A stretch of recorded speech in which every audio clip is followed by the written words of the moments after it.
You know, there has been a lot said about big tech censorship of what transpired around the origins of the COVID-19 virus and where this came from, how it moved to a pandemic.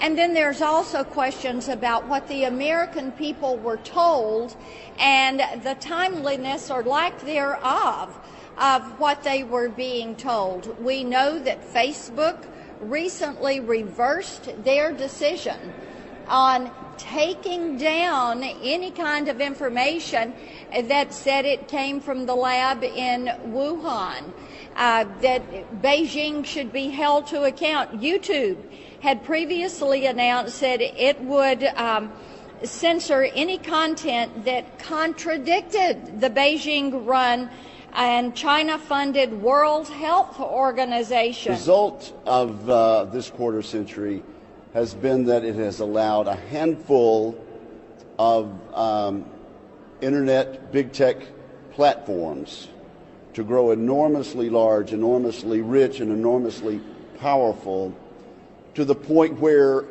they decide what is the news. They decide what information the public is going to get and what information is going to be blocked. And it's not just the Wuhan virus, which is an outrage, as my colleagues have just described. We could cite chapter and verse time and time again about these big platforms deciding what we will hear and what we can't hear. So let me just help out by saying Senator Johnson is right, and I will cite a few examples. Google threatened to cut off several conservative websites, including The Federalist. How do they have the power to do that? How can they justify doing that? Companies restrict or terminate conservative users' accounts and content on social media. Facebook announced it's suspending the account of a former president of the United States. That is too much power for them to decide who can and who cannot make news and be quoted. Twitter moved to censor any coronavirus coverage that they thought, in their judgment, might cause widespread panic. How does a multi-rich, powerful internet platform get to make that decision? And I could go on and on and on. That's why I've joined with senators like Senator Blackburn in trying to correct the Section 230 gaps, but also why I'm introducing legislation to make it clear that these large internet tech platforms cannot discriminate.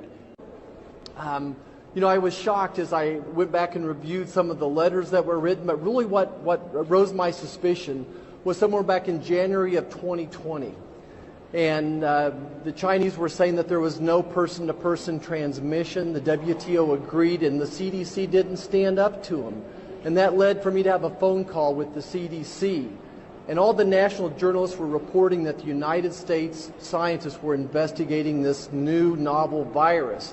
And when I talked to the CDC, they said, well, we've got scientists in Beijing, but they're thousands of miles from Wuhan, so we really don't have anything to tell you.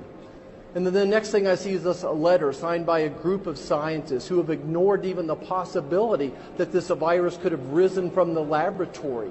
They totally ignored it. They threw out the scientific hypothesis that this was even feasible. And didn't come to find out most of those scientists, if not all of them, were receiving some type of funding then and in the future from the NIH, and our CDC sat there and nodded their head in agreement. And then national journalists, big tech companies, they worked together to suppress this story. They worked together to censor those of us who thought that this virus may have originated there. And not only did they suppress, they actually shamed people who thought that this might have came from a laboratory. And then finally, we see in Dr. Fauci's emails a collusion, working with Dr. Fauci, big tech working together to suppress this story. You know, here we are, we're 17 months later. We still don't know anything much more about this virus. You know, I think that we have to hold the CCP accountable. And if the United States is in any way accountable, if they helped fund laboratories that led to the development of this virus, then we need to be held accountable as well. And we need a deep dive into what viral gain of research rules look like going forward as well. You know, we're never going to get to the bottom of this unless we stop this cover-up of the Wuhan lab leak, until we stop Batgate. Thanks, Marcia.